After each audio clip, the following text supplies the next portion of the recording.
Hey, what's up guys, it's DarkArmedDuelist and today doing a Sparks FTK deck profile. So I'm really excited to do something for you guys because this deck was actually suggested to me by one of my patrons, Gloomba. And this deck is insane to be able to play because you loop through your copy of Sparks 40 times to be able to FTK your opponent, recycling it over and over again with Mind August, which is so easy to pull off in this deck. So without further ado guys, don't forget to like, comment, subscribe, hit that bell there so you can become part of our notification squad, and definitely check out the Patreon down in the description below for all those awesome rewards. Again, your name, description, every single video, getting assigned cards in the mail, and even getting to request a deck profile every single month to your Patreon. And definitely give Gloomba some love down in the comments down below for suggesting such an awesome deck. So let's get straight on into this one, guys. So first off, we're playing a single copy of Mind August. Mind August is definitely a one-of in the build because this card has the ability, when it's ritual summon, you get to pick up to 5 cards in either player's graveyard and return them back to the deck, helping you loop through the combo pieces that you're going to need, like Sparks, to be able to FTK your opponent. We then play a single copy of King of the Underworld. King of the Underworld is definitely a one-of in the build because this card is how you actually ritual summon out your copy of Mind August to your side of the field, because if this card is tributed by card effect and sent to the graveyard, add this card from your graveyard back to your hand, meaning you can use this card over and over again to pay cost to ritual summon out your copy of Mind August. We then play 3 copies of Royal Magical Library. This card lets us draw a card, which is really nice about this card, and it's not a once per turn, which is insane, because each time a spell card is activated, you place a spell counter on this card, maximum 3, and you can remove 3 spell counters from this card to draw a card, which is insane to be able to do, because we're going to loot through spell cards like crazy to be able to just dig really deep into the deck to get the combo pieces to FTK. We then play 3 copies of Brow.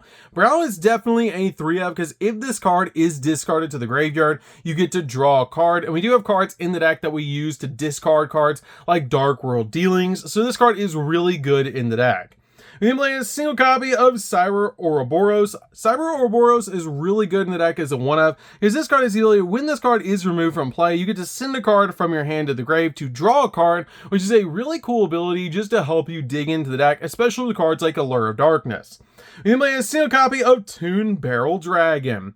Toon Barrel Dragon is really cool as a one-of in the build because we do have dark cards in the deck, and we want to be able to search this card from the deck off our copy of Toon Table of Contents, and I use this card as my Toon target because we do have cards like Allure of Darkness, so it is really good to have a dark target in the deck to be able to banish once you've gone through all your copies of Toon Table of Contents. You can play Summon Skull if you want to, or any of the dark Toon monsters, but I just wanted to play Barrel Dragon because I never get to play Toon Barrel Dragon. So that's it for the monsters, guys. Let's get in to the spells.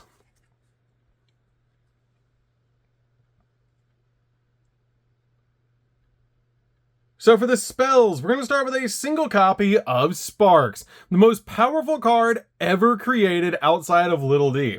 This card has the ability to inflict 200 points of damage to your opponent's life points, which is really cool because you can loop through this card like 40 plus times. You can infinitely loop through this card, which is crazy in this deck, to be able to basically FTK your opponent 200 life points at a time, which is funny. This is super cool to be able to do. It's really insane, and it's just hilarious when it goes off, and it goes off extremely consistently with this build.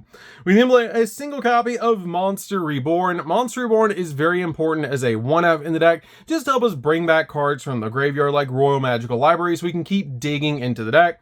Play a single copy of Popper Up. Popper Up helps us draw cards. It lets us send 3 cards from our hand to the graveyard and then draw that many cards, which is a really cool ability just to help us dig into the deck. We do get to pick the cards, which is really helpful about this card. We then play a single copy of Into the Void. This card just lets us draw a card, which is really important for the deck as one-of, because you really want to dig into the deck as quickly as possible. If you have 3 or more cards in your hand, which you will, draw a card, and if you do, during the end phase of the turn, discard your entire hand. We then play a single copy of Contract with Dawn 1000. This card also lets us draw a card. When this card is activated, both players lose 1,000 life points, and if they do, each player draws a card, which is a really cool ability that both players draw a card to be able to just dig into the deck again so we can get to our combo pieces. We then played 2 copies of Aquamirror. Aquamirror is very important to be able to play in the deck, so we can ritual summon out our copy of Mind August. This card can ritual summon out your copy of your Gishki ritual monster, which is very important, and you're always going to use your copy of your Lich Lord to be able to summon it out to your side of the field, so it will add itself back to your hand, which is really cool, so you can pay cost again and again to be able to summon out your ritual monster.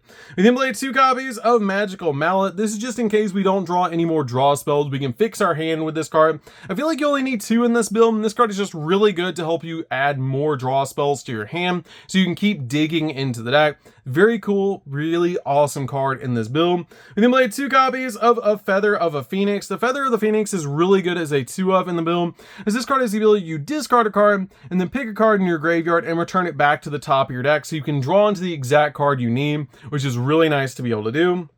We then played 3 copies of Upstart Goblin. Upstart Goblin does make it so we have to perform more copies of Sparks to be able to FTK, but that's okay because we can basically infinitely loop through it. So this card basically just says draw a card, so it's really good to be able to play in the build. We played 3 copies of Allure of Darkness. Allure of Darkness says draw 2 cards, which is really good. You have to watch out for this card a little bit because you only have a few dark monsters in the deck, but with the amount of draw spells in this build, it's very easy to get to them. So this card is really good at helping us draw too. We then played 3 copies of Dark World Dealings. Dark World Dealings is really good because both players draw a card and then both players discard a card. And again, you really want to dig into the deck with this build. We then played 3 copies of Toon Table of Contents. They search each other and then finally search out your copy of Toon Barrel Dragon, which is really cool that you can basically loot through these cards extremely quickly and just dig into the deck for the exact card you need. That's another reason I play Magical Mallet, is just in case we draw into multiple copies of this card or Toon Barrel Dragon, we can put them back into the deck and then loop through them again. We then played 3 copies of Cursed Bamboo Sword. Cursed Bamboo Sword is really good to be able to put on your side of the field, and if it does touch the graveyard, you get to add a Bamboo Sword card from your deck to your hand, which can be a copy of your Broken Bamboo Sword that you just play to be able to equip to your monsters. You can equip Cursed Bamboo Sword or the Broken Bamboo Sword to one of your monsters so that you can activate your copies of Golden Bamboo Sword so that you can draw 2 cards. This card is insane that if you control a Bamboo Sword card equip spell, you get to draw 2 cards. It's insane that this is a basically 3-of in the build. It's pretty much like a 6-of in the build with your copy of Cursed Bamboo Sword, that if it does touch the grave, you just add this card to your hand to get a free draw too. So that's it for the main deck, guys. Let's get into the extra deck.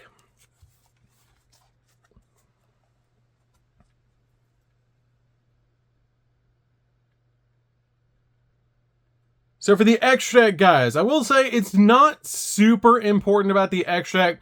You basically just want to play a bunch of link monsters that you can link away your copy of Mind August to be able to loop through it over and over again. So it's up to you what you want to play. You can make this very budget by playing a lot of generic link monsters if you want to, but I pretty much just picked the best link monsters that you can play in the game. So we're going to start with a single copy of Skull Dread. Skull Dread's really good as a 1-of in the deck, just to help you dig into the deck. You can sometimes get 4 monsters out on your side of the field, so you can draw 4 and then place 3 cards from your hand on top of the deck, which is pretty cool to be able to do if you pull that off, but it isn't coming out all that often. We then play a single copy of Axis Code because it comes out absolutely massive, and it's just a really good 1-of in the deck that can pop multiple cards on the field, especially if we go second. We then play a single copy of Appaloosa to give us multiple monster negates, which is amazing to be able to do. We play a single copy of Selene because we do play spellcasters in the deck, so we can help link climb with this card, which is really nice, especially with the amount of spell cards we play in this deck. This card can generate a lot of spell counters to help you just go in for a bunch of plays, which is really nice. We play a single copy of Nightmare Unicorn to spin stuff, 1 copy of Nightmare Phoenix to pop spells and traps, 1 copy of Nightmare Cerberus to pop monsters, a single copy of SP Little Knight because this card is a double interruption. You don't have to play this card at all. You can play any other link monster that you want. You can play any generic link monster that you want, like one of the Charmer monsters or anything that you want to play instead of this card, which is totally up to you. If you don't have this card, you don't have to play it. It's just a really good link monster that we can summon in the deck that I do have, so I play it in the build. You then play a single copy of the Light Charmer. Light Charmer is really good in the deck to be able to use because we do have light monsters in the build. Play a single copy of Akashic Magician. Akashic Magician is really nice in this build as well because it can bounce cards back to the hand, which is really cool. Play a single copy of the Donner for Hire. This card can pop cards on the field. Again, just a really good generic card that you can make in the build. One copy of IP Masquerena. IP is great in the deck because it just takes 2 non-link monsters, so it's very easy to make this card in the build just to get your copy of Bind August off the field so you can loop through it again. One copy of Cross Sheep. Cross Sheep is amazing in the build because this card has the ability that actually if you ritual summon, you get to draw 2 cards and then discard 2 cards. You could play 2 copies of this if you wanted to over a copy of the SP Little Knight, which is an option for you guys. One copy of Typhon. Typhon is amazing to be able to play in this build as a one-of because if you do go second, you can make this card and it is a walking skill drain for 3,000 or higher attack point monsters and it's a bounce. It will lock you out basically for the rest of the turn for normal summoning, but you can dig into the deck so that you can get to the exact combo pieces that you need still by activating spells. And then finally, we play a single copy of Zeus because we can make it on top of our copy of Typhon, which is a good option. So that's it for the deck, guys. I hope you enjoyed. This deck is super fun to be able to play. If you guys have never played Sparks FTK, which you probably haven't, this deck is wild and it's just really cool to be able to loop through your cards over and over again to basically just go in for these Sparks FTK. The cool thing is it works with pretty much any burn spell, so you can basically change this deck up to be the exact burn spell that you want. So that's good for this one, guys. Don't forget to like, comment, subscribe, hit the bell in there so you can become part of the notification squad, and we'll see you guys in the next video. See you later, guys.